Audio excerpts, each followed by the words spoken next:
It looks like the video will capture Philip Garrido playing a song on his guitar, but the guitar playing is just a ruse. Look at where they are. Behind them is a playground. The Garridos are there to get shots of young children, to feed Philip Garrido's sick appetites. You got me real good? Yes, I can see you really good. En observant le comportement d'un père accompagné de ses deux filles, des policiers vont remarquer très rapidement le comportement très étrange de ces dernières. Elles sont stoïques, ne bougent qu'à peine et ont le regard perdu dans le vide. En effectuant une recherche sur l'homme qu'ils ont sous les yeux, les policiers réalisent qu'ils étaient là en présence de l'un des pires détraqués sexuels des États-Unis. Découvrons ensemble aujourd'hui l'histoire de Jessie Dugard.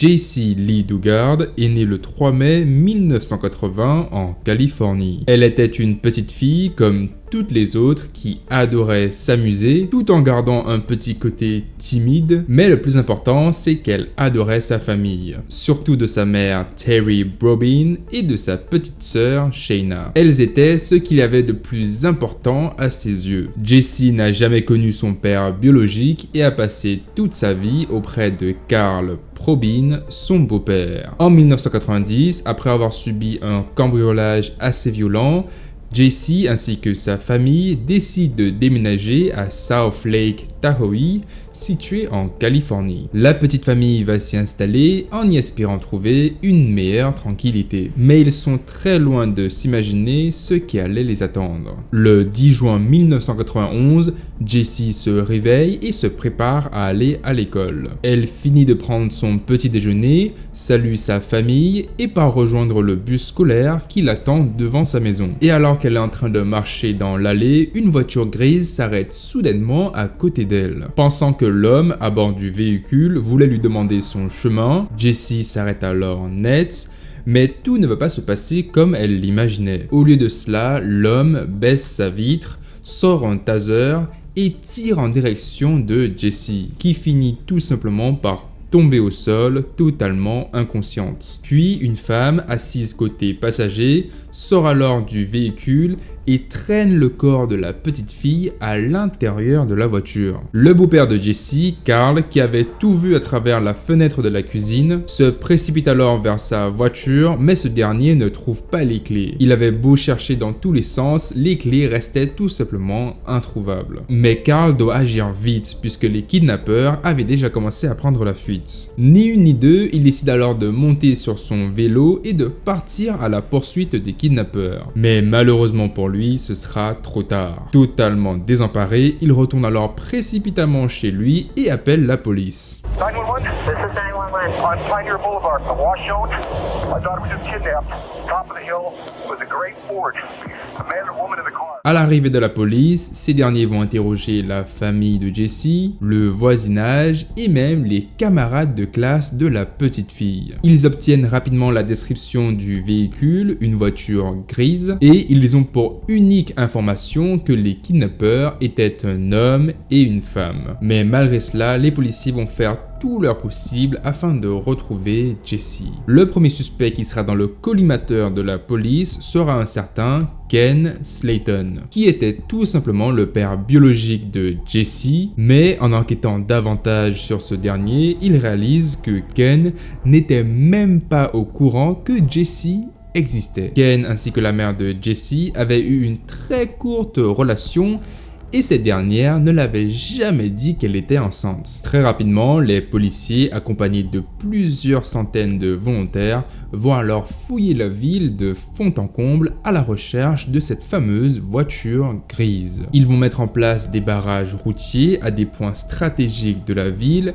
et interroger quasiment tous les habitants de cette dernière. En l'espace de quelques semaines à peine, ce sera plus de dizaines de milliers de flyers ainsi que de posters qui seront envoyés à travers les États-Unis afin de retrouver Jessie. Plusieurs volontaires ainsi que des associations vont rassembler leurs efforts afin de contribuer à la recherche de la petite fille. Des levées de fonds seront organisées afin de financer la production des flyers, ainsi que des posters, et l'affaire avait pris une telle ampleur qu'elle fera même une apparition dans l'émission très célèbre America's Most Wanted, une très célèbre émission d'investigation. Les semaines vont rapidement se transformer en mois, puis en années. Cependant, sa mère n'abandonnera jamais, puisque durant plusieurs années, elle continuera à enchaîner les veillées ainsi que la mise en place des flyers dans toute la ville afin que personne ne puisse oublier sa fille. Et elle va ainsi procéder durant plus de 18 ans.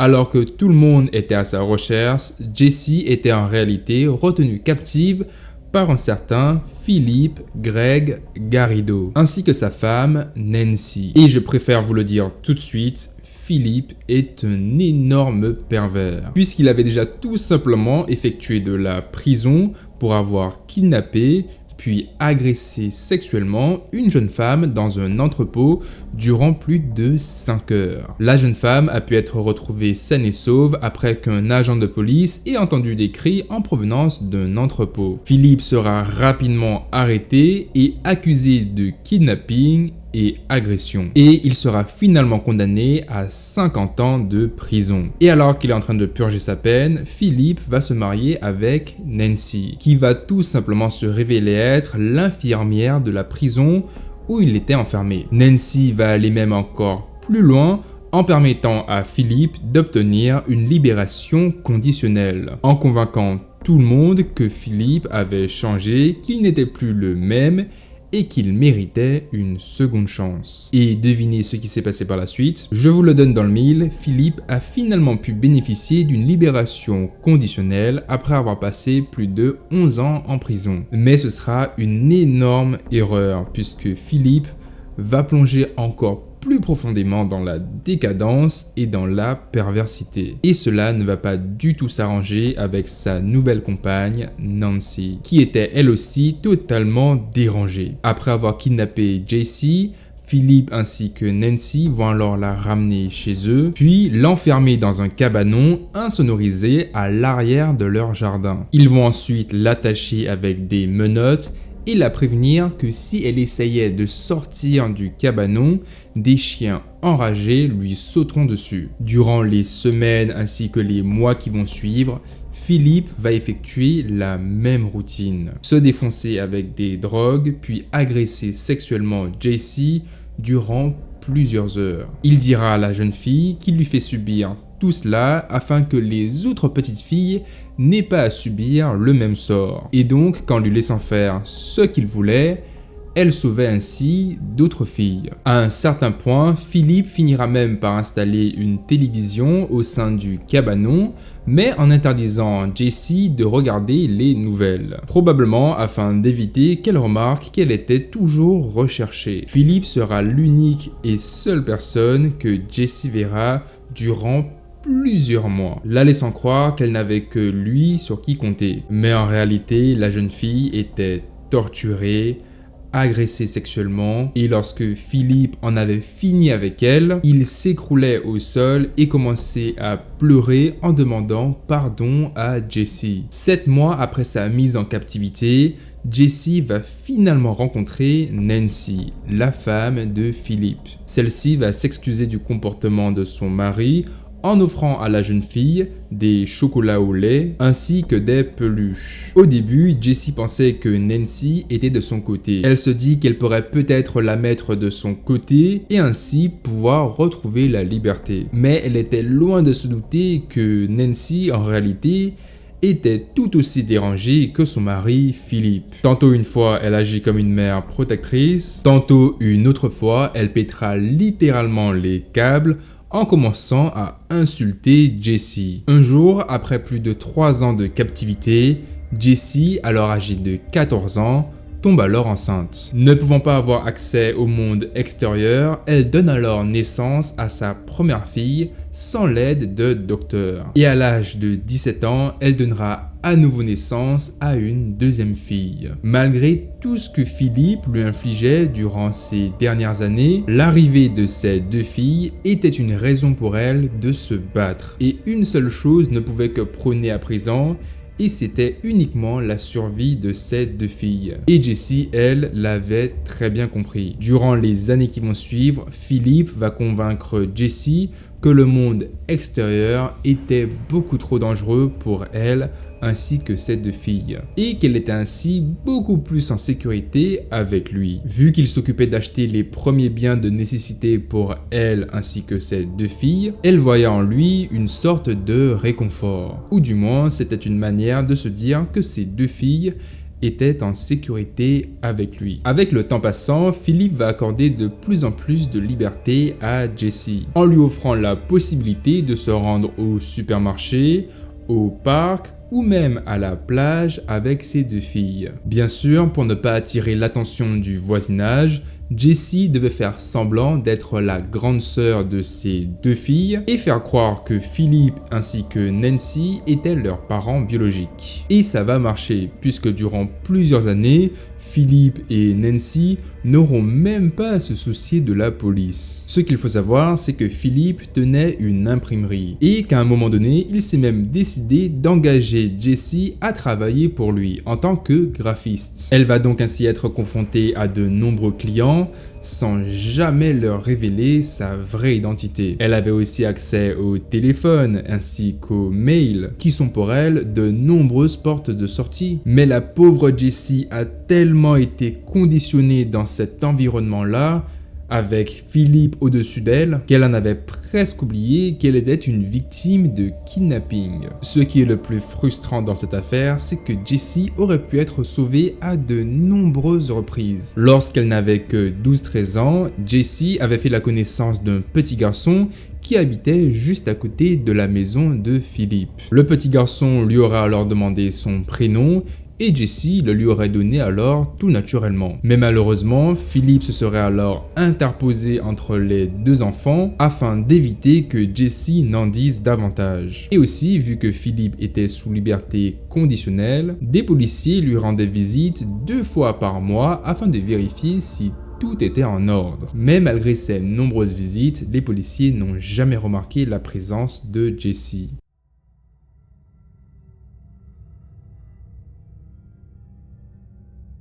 Can you move that out and open the door? She's convalescing. And so we use this bathroom and... All right.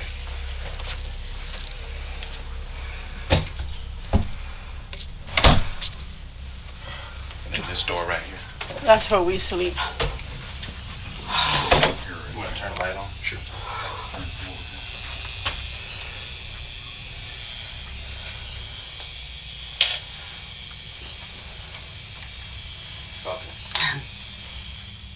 Et pour finir, les voisins signaleront même à la police la présence d'une tente avec des enfants à l'intérieur dans le jardin de Philippe. Un agent sera envoyé sur place, il discutera avec Philippe durant 30 minutes, puis s'en ira, en expliquant bien sûr préalablement à ce dernier qu'il lui était interdit de loger des gens dans son jardin. En plus d'être un psychopathe, Philippe était aussi fou et délirant. Il croyait dur comme fer qu'il était le serviteur de Dieu qui posséderait des capacités surhumaines, notamment le fait de pouvoir contrôler le son à l'aide de sa pensée. Il demandera même à certaines personnes de témoigner envers lui afin de confirmer effectivement l'authenticité de ses super pouvoirs. Philippe avait aussi un autre souhait délirant, créer une église. Et pour ce faire, il souhaite organiser une réunion publique à l'université de Californie. Mais avant cela, il doit obtenir l'autorisation de l'université. Alors, le 24 août 2009, Philippe, accompagné de ses 2 filles, se rend alors au campus. Et je le rappelle, à ce moment-là, ces filles avaient déjà respectivement 11 et 15 ans. À son arrivée, Philippe va alors commencer à déballer ses propos délirants et ses croyances. Et c'est là alors que 2 officiers présents dans le campus vont remarquer le comportement étrange de ces 2 filles. I work as a special events coordinator at the University of California, Berkeley Police Department. While he's talking, I happen to just turn and slightly and I see the two young girls that were standing on the outer office. So I said, "Hi girls, how are you? Come on in." And they sort of just kind of stayed propped. They just weren't animated, they weren't interactive.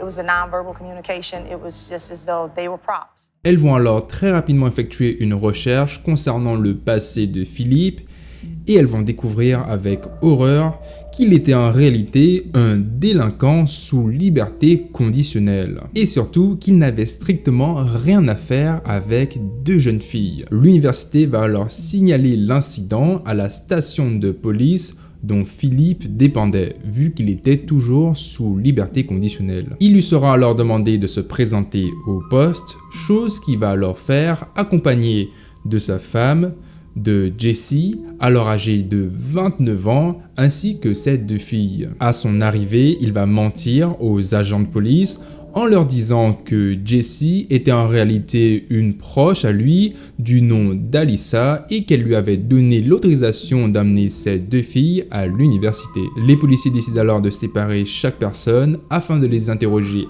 individuellement pour obtenir davantage d'informations. Et malgré l'absence de Philippe, Jessie va garder sa fausse identité en répétant à la police tout ce que Philippe lui a toujours fait croire durant toutes ces années. Lorsque la police lui demande s'il était au courant que Philippe était un délinquant sexuel, Jessie prend alors sa défense en disant qu'il avait changé, qu'il n'était plus le même et qu'il était à présent un bon père de famille qui s'occupait bien de ses enfants. Cela prouve à quel point Jessie était manipulée par Philippe et conditionnée à croire à ses mensonges. Il sera plus tard révélé que Jessie était peut-être atteinte du syndrome de Stockholm, qui est tout simplement le fait que lorsque les victimes ont passé un temps assez prolongé avec leur kidnappeur, commencent alors à développer une sorte de sympathie envers eux, allant même parfois jusqu'à défendre leurs convictions. Mais plus tard, dans une interview accordée à ABC News, elle niera toutes ces affirmations, expliquant que sa façon de se comporter ainsi que sa compassion envers Philippe n'était là uniquement que pour sa survie. It's degrading, you know, having my family believe that I was in love with this captor and wanted to stay with him. I mean, that is so far from the truth that it makes me want to throw up. You know, it's disgusting. I adapted to survive my circumstances. Finalement, après plusieurs heures d'interrogatoire, Philippe va finalement craquer et avouer absolument tout aux agents de police. Et c'est ensuite que Jessie donnera finalement son vrai prénom à la police. Après plus de 18 ans passés sans sa famille, Jessie retrouve finalement sa mère et elles ne sont que plus heureuses. Philippe de son côté plaidera coupable contre les charges retenues contre lui et se verra condamné à 431 ans de prison. Nancy, elle de son côté, sera condamnée à 36 ans de prison, dont 20 de ferme. Jessie est à présent de retour à la maison avec ses deux filles, prête à reconstruire tout ce qu'elle a perdu. Et pour ainsi repartir sur de bonnes bases après tant d'années gâchées. Les amis, c'est la fin de cette affaire. Dites-moi ce que vous en pensez directement dans les commentaires. Et je vous dis à la prochaine pour une nouvelle vidéo. Portez-vous bien, c'était Ken Show. Bye.